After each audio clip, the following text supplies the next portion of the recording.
Oke, ini kita memasuki satu situs lagi di Desa Cikedug, yaitu Buyut Jagasura.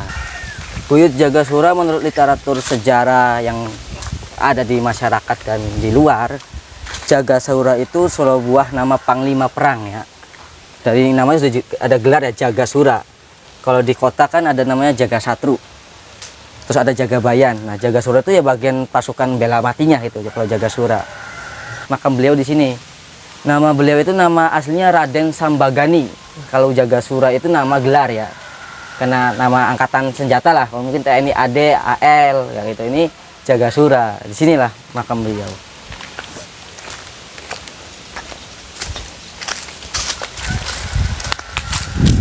tapi ini bukan komplek pemakaman umum ya? Yang umum sebelah sana. Kalau ini khusus area buyut. Assalamualaikum.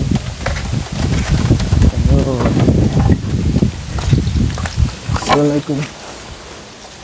Ini sudah direnovasi. Atasnya? Semua. Oh, semua. Dulu mah nggak keurus, jadi bata-batanya berserakan. Oke. Tapi batanya masih bata yang lama ya? Masih bata bawaannya. Oke. Ini tulisannya Mbah Buyut Jagasura.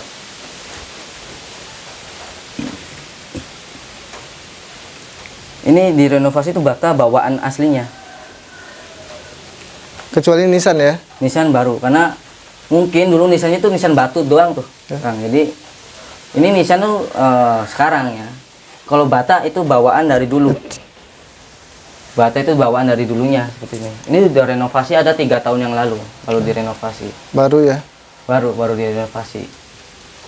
Karena tadi kesadaran masyarakatnya oke, akhirnya dengan swadaya masyarakat akhirnya direnovasi. Jadi di desa kita itu setiap blok tuh beda-beda pemahamannya. Ada yang peduli, ada yang tidak. Jadi itulah seperti itu. Ini Jagasura, Buyut Jagasura. Buyut Jagasura ya? Nah, tadi Buyut Jagasura itu adalah panglima ya? Panglima perang. Perang saat? Perang Cirebon Raja Galuh. Oke. Kembali lagi, Cikedug itu basis tempat plot penempatan senjata untuk menyerang Kerajaan Galuh waktu itu. Jadi udah ada plotnya tadi, kalau pasukan balad itu di desa Balad. Mungkin Cikedug adalah salah satu tempat basic penempatan amunisi lah kalau zaman sekarangnya. Jadi dibatasi sungai, jadi nggak langsung nyerang. Kalau ya jebol juga nggak langsung ngambil senjata gitu.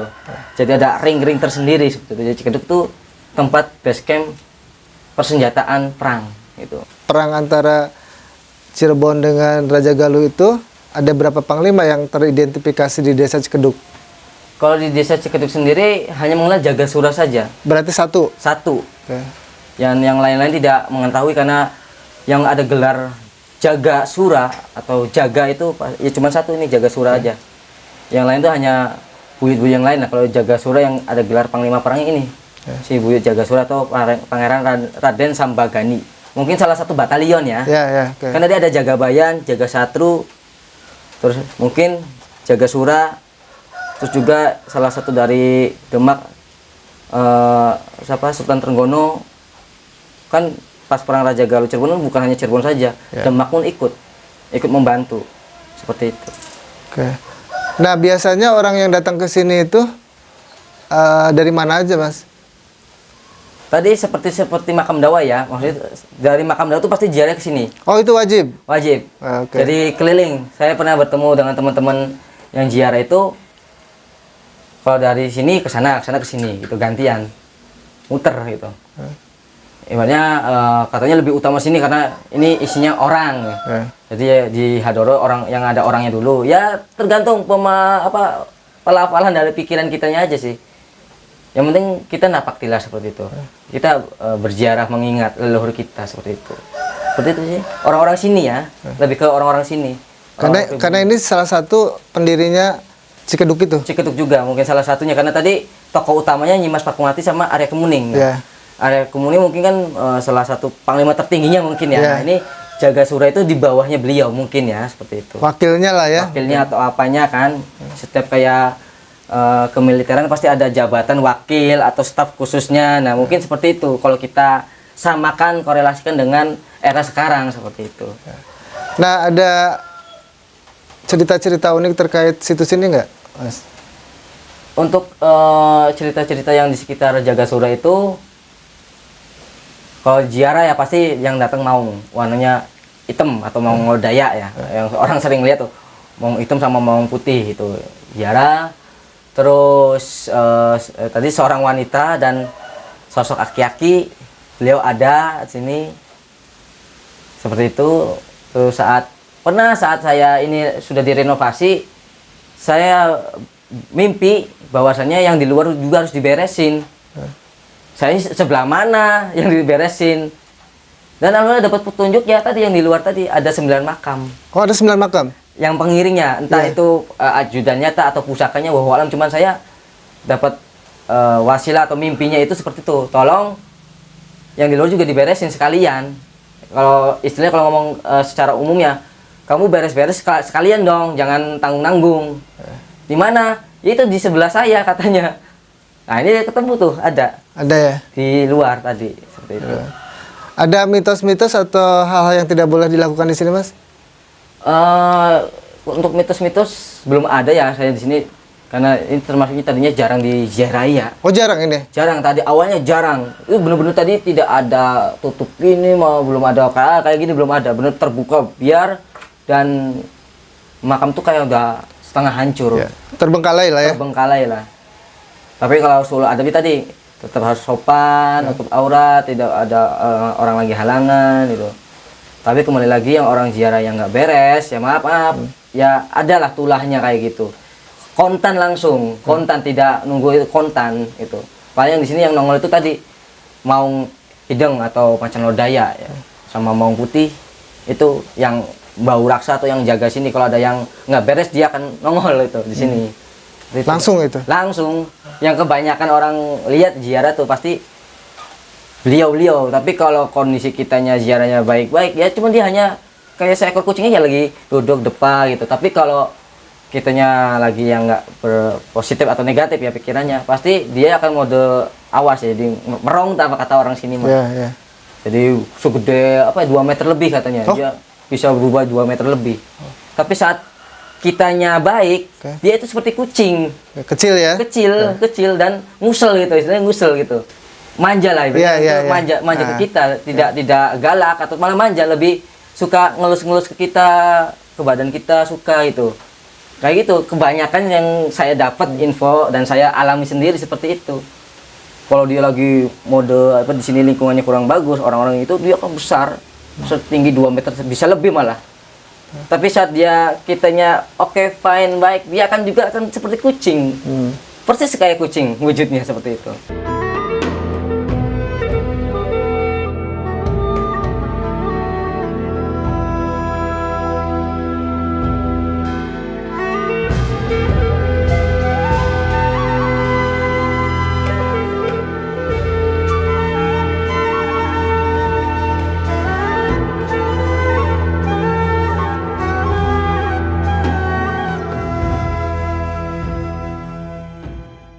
Mas, ini kan rata-rata kalau kita masuk ke dalam makam atau apapun lah ya, tempat keramat di sini itu pintunya kecil ya? Iya.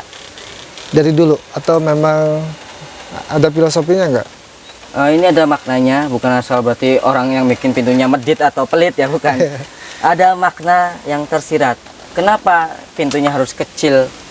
Otomatis kalau kita lewat pasti nunduk. Ya, betul. Nah, ibaratnya kita mau bertemu dengan orang yang sepuh, orang yang dianggap alim, kita jangan sombong dong, harus menundukkan diri. Seperti itu. Apapun jabatannya ketika datang ke sudah tempat masuk ke wilayah karuhun, sul adab intinya. Kita menghormati orang tua, jangan masuk ke buyut karang-tereng, jangan. Jadi kita harus benar agak unggunya kayak gitu, harus tunduk. Sama kayak di Cirebon juga, masjid-masjid keramat itu kebanyakan pintunya pendek. Maksudnya itu untuk menghilangkan hawa jumawa, hawa-hawa sombong kita. Setiap manusia pasti ada, pasti. Tapi saat kita masuk ke tempat yang mulia, yang arif, itu kita harus bijak. Makanya kesombongan itu harus dihilangkan terlebih dahulu, seperti itu. Kayak gitu sih. Oke, yang 9 makam itu yang mana ya? Yang ini. Ya. Ini renovasi saya sama teman-teman saya 3 orang. Hah? Jadi dulunya seperti apa? Ya ketutup. Dulunya kayak gini, ketutup Oh. daun-daun kering. Tidak berbentuk. Tidak berbentuk. Ya. Walaupun berbentuk cuman kayak bata ngeletak aja gitu udah. Bata berserakan. Ya. Cuman kan orang nggak paham. Cuman saya tuh tadi dapat wasilah, dapat mimpinya seperti itu, suruh kalau perbaikan tuh jangan nanggung-nanggung sekalian, yang di sebelah saya juga. Akhirnya sama teman saya, ayo, kan dulunya kayak gini Kang, ketutup. Yeah. Saya bakar tuh pakai korek, buar. Terus akhirnya kelihatan bentuk makamnya. Gundukan-gundukan gitu ya? Gundukannya udah kelihatan. Nah saat itulah, ayo renovasi. Ang, nggak apa-apa ta. Udah, harus ada sajen-sajen nggak? Udah bikin aja kopi hitam sama dupa kata saya. Ngomong aja seadanya yud gitu. Kalau saya kan tidak terlalu diseriuskan ya supaya apa? Jangan orang tuh jangan berpikirnya yang wah gini-gini enggak. Tapi tetap solo adab ada, tapi jangan terlalu itulah nanti mindset di masyarakat tuh wah begitu begini-gini enggak. Jadi kayak gitu kalau saya sering ke teman-teman udah buat ini, buat syaratnya. Tinggal ngomong ya yud seadanya aja. Ya alhamdulillah ini kita seminggu beresin makam ini 1 2 3 4 5 semua nih. Itu tahun berapa? Tahun 2000 pas Covid aja, 2020. Oke, ini baru berarti ya? Baru. Kan Ada- sempet nih, ada tapal tanah yang mau dijual. Ya. Ang, ada batas tanah buat dijual, ini gimana? Ya udah dinongolin aja kuburannya. Kalau kuburannya nongol kan nggak mungkin dijual gitu kata saya. Ya alhamdulillah tidak diapa-apakan. Malah terawat kok akhirnya. Tuh, Oke, ada 9 ya? ada 9. Ini 1, 2, 3, 4, 5, 6, 7, 8. 9-nya sebelah sana nyempil. Oh, nyempil. Dia ujung sendiri 9-nya. Oh, kenapa? Beda. Nah, saya kurang paham juga, tapi waktu itu suruhnya 9, saya dapatnya 8. Nah, akhirnya saya bingung dong. Ini satunya kemana? Dan mungkin secara info saya cari-cari, tanya ke sesepuhnya sini, sebelah selatan, ada nyempil sendirian. Ya kondisinya seperti gini lagi, saya bingung nyarinya di tempat kayak begini. Tapi ada gundukannya, ada cirinya, ada. Tapi sudah rata dengan tanah. Cuma katanya ya udah yang di dekat saya saja, yang di sekitaran buitnya saja gitu. Jadi ini hasil rekonstruksi ya? Iya. Mas? Dan tidak diubah. Memang adanya seperti ini. Saya tidak merubah bentuk aslinya. Adanya begini. Ya.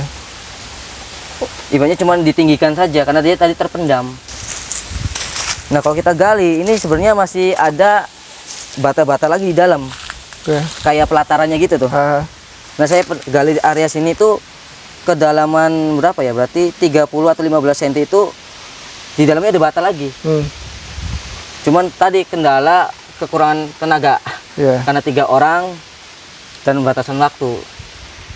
Cuman saya prioritaskan hanya yang makamnya saja yang terlihat. Nah, inilah rekonstruksinya. Karena kembali lagi bisanya terpendam itu karena di sini banyak daun-daun kering, akhirnya kan lama-lama mengendap jadi tanah, kan mungkin disitulah secara faktor alamnya. Jadi secara tidak langsung mereka juga terpendam. Karena daun kering juga lama-lama kan jadi tanah. Nah itu, Betul. menurut saya seperti itu. Jadi wajar pas saya ketuk itu ternyata masih ada bagian yang harus diberesin. Cuman infonya saya harus membereskin atau memperbaiki hanya makamnya saja. Untuk tingkatan selanjutnya tidak diizinkan ya, hanya udah pesannya hanya untuk keluarkan saja, tunjukkan saja bahwa di sini ada loh gitu. Bukan hanya saya sendiri ada, istilahnya gitu. Ini kan cuma di segini batasnya tuh. Ini sesuai dengan rekonstruksi yang ada di tanahnya. Saya tidak mengubahnya, tidak real adanya seperti ini.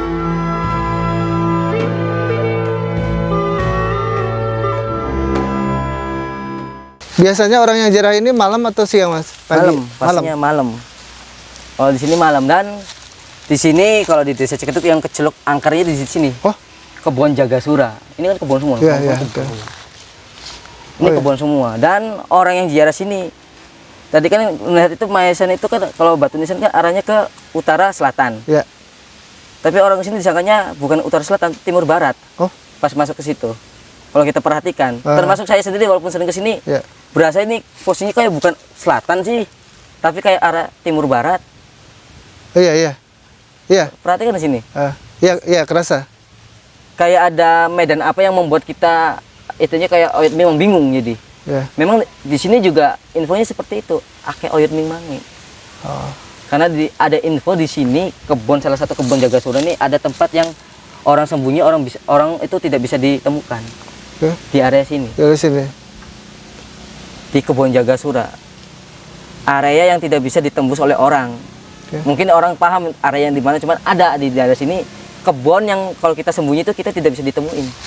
Oke, jadi ibaratnya ketika kita masuk ke situ, orang dari luar nggak bisa. Nggak bisa lihat, tapi kita lihat dari luar bisa kelihatan. Udah pernah ke sana, Mas? Mungkin tidak berkenan ya, karena Siap. tempatnya juga hawanya kurang itu Oke, ya. Karena siap.